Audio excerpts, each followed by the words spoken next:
What you doing? Getting ready for our ride today. Where are we going? We're gonna go to the Barry. The Barry. We're gonna go to the Barry. There's a trail they call the Woodcutters Pass, and so we're gonna go down on the west side of the mountain range and then go up Woodcutters Pass to the east side of the range and then down and come across the gap in the mountains and then back home. About a 65-mile ride, should be. So that's a new place, right? We've never been there. Never been. Okay, cool. Dave and Jenna are gonna go. They've never been, so it's a new adventure. Should be fun. 3, 2, 1, action.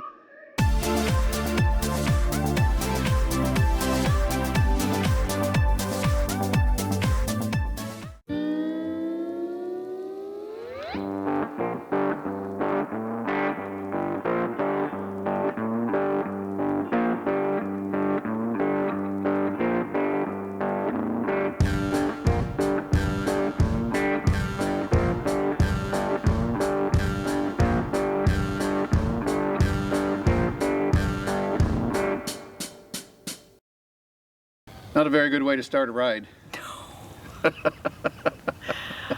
Oh, Officer Williams, I don't know. That's the second time we've came in contact with him. Yeah, Nice guy. he is. He's doing his job. Yep. But when you see him, it's like, ugh, what do we do? And I wasn't in the best mood that morning anyway. So I'm thinking, I just want to go home. We were out on, they call it, the locals here call it the Barry, and Officer Williams is a conservation officer with a gun and a radio. He's a big guy. You don't Yes. want to mess with him. But he's a big teddy bear. Oh, he's really sweet. So they call it the Barry. It's actually the Barry Goldwater Range, and it's owned by the federal government. It is operated, it's in different sections, and the section that we ride in here from Yuma is the west section, and it is operated by the United States Marine Corps. Yes. Because they use it for aerial combat missions and laser missions out of aircraft and that sort of thing. So it's owned by the feds. It's operated by the United States Marine Corps. The east side is owned by operated by Luke Air Force Base, and you know there's 4 or 5 different sections in the Barry, as they call it. Yes. But what a great place to ride. It really is. It really is. And it's really good to get your information about the Barry, know where you can and you cannot go, because there are restricted areas. Yeah, and that brings up a good point. So we'll just cover this in briefly, but if you find yourself on the Barry Goldwater Range, and as I said in another video, it goes from Yuma all the way to Gila Band and all the way almost to Tucson, Ajo, and that area. Mm-hmm. It's enormous. Yes, and you can ride the whole thing. Yeah. There is a restricted area on the west section, just south of Yuma, and we've got that actually blocked out on our GPS so that we don't wander where we're not supposed to be. But there's signs everywhere. Yes, there is. That say Absolutely. do not enter. Yeah.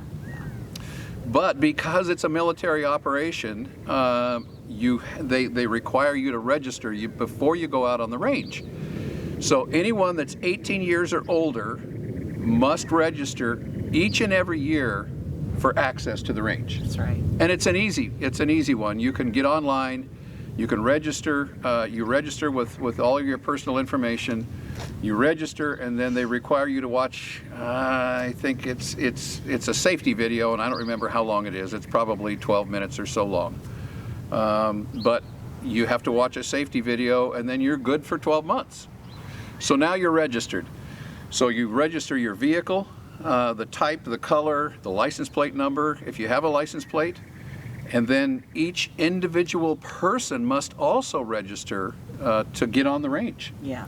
And that includes both driver, since even though your vehicle is registered, you as a driver need to register as well. And every passenger that you take onto the Barry must also be registered. Well, it even goes beyond that. You must check in each day that you go on the area. And again, it's very easy. You just get on the website, you go to your account, you say check in, check out, you check in the date that you're going to go in, the time you're going to go in, and the time that you expect to exit. But they also require you to have your registration pass on your person.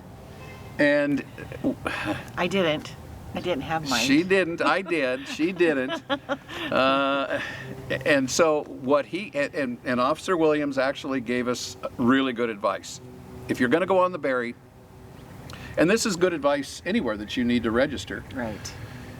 make a screenshot of your permit on your cell phone, because you're probably going to have your cell phone on you when you're out riding, and then that way when you're out on the area, you have a copy of it even if you don't have cell service, or you can print it out. You can print out a paper copy, and that's probably just as good, if not better. Yeah, probably. But I didn't print them out. I just registered. I just checked us in, and I had a screenshot for mine. She didn't have a screenshot for hers.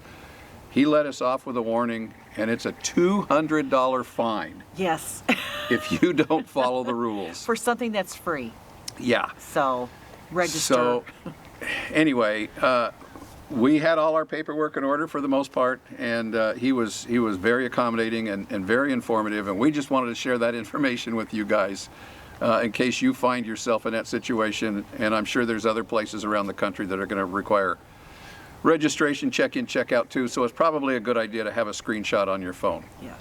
So we got done with Officer Williams, had a great conversation with him, Very much so. and off the trail we went.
The trophy. You made it through Woodcutter's Pass.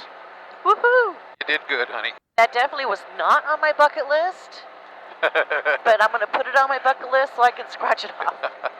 I would too. Well, all in all, it was a pretty good ride.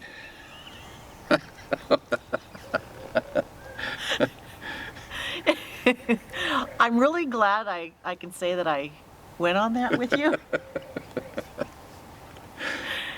Been there, done that, got the t-shirt. I'm going to get a t-shirt, I think. I didn't get one, but I deserved one. That was very, I don't know if it's not, is it technical?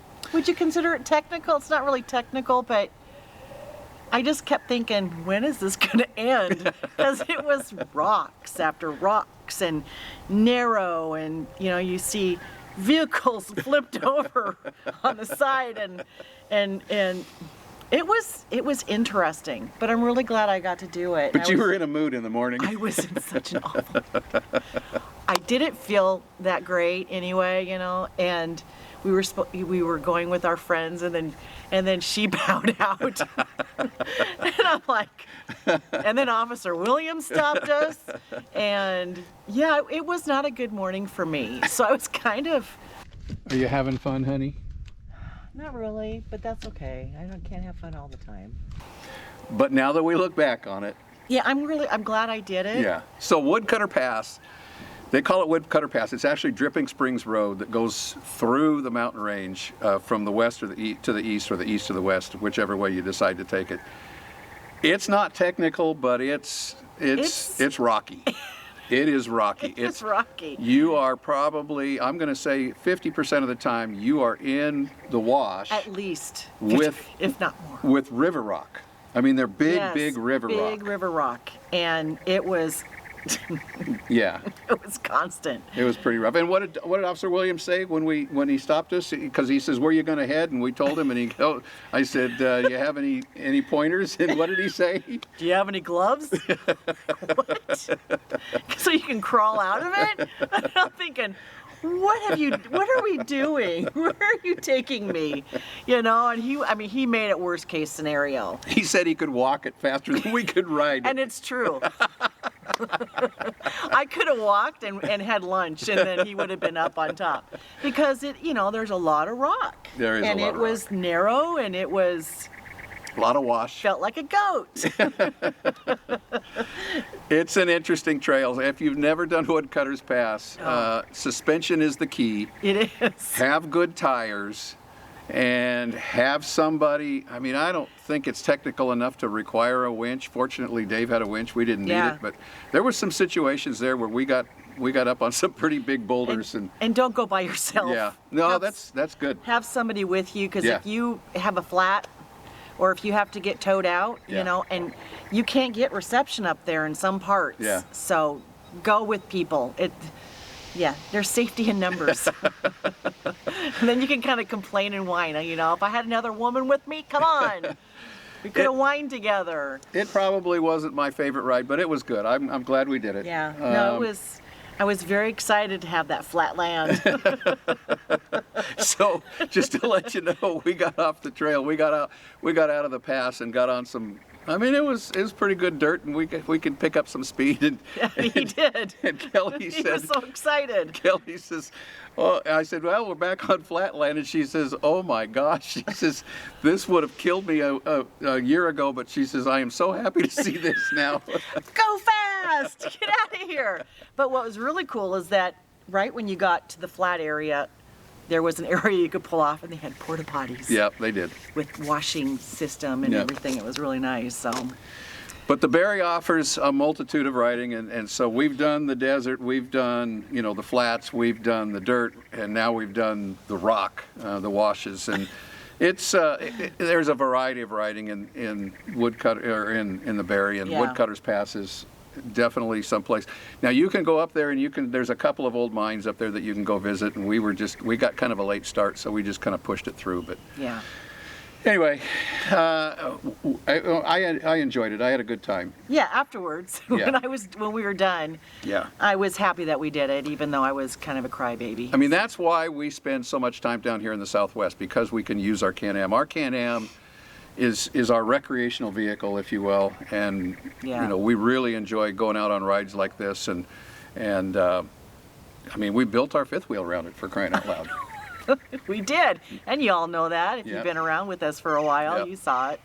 So it was a lot of fun. We're getting ready. We're starting to wrap up our time down here in Yuma. I know. The weather's finally starting to get warm. It's supposed to be in the 70s and so 80s for the next 10 nice. days, week and a half, 2 weeks. And, Spring's just a few weeks away. yeah. It's yeah. crazy. So we're wrapping it up. I'm sure we'll make a couple more rides while we're down here, but we just wanted to share that ride with you because it was so interesting. Oh my gosh. And kind of give you some information on the Barry. If you've got more questions on the Barry, shoot us an email and I can give you the link to go to register and that sort of thing. Yeah. But we're getting ready to head out. I've kind of got our trip for this spring planned out. We're gonna head from Arizona over to Texas and see some friends of ours, and then we're gonna go up to see the grandkids in Fort Worth. And then we're going to go up and get some work done on our rig at our, And see our family there. yep, in Oklahoma. And Yeah. then we need to renew our driver's licenses this year for South Dakota. So We we're going to do. swing by South Dakota on the way and That'll be fun. then back off to Montana and the Pacific Northwest and some more adventure. So See our other grandkids. we'll be traveling soon. Thanks you guys for hanging out and coming along. We really do enjoy, seeing your comments, and we hope you enjoy some of the content.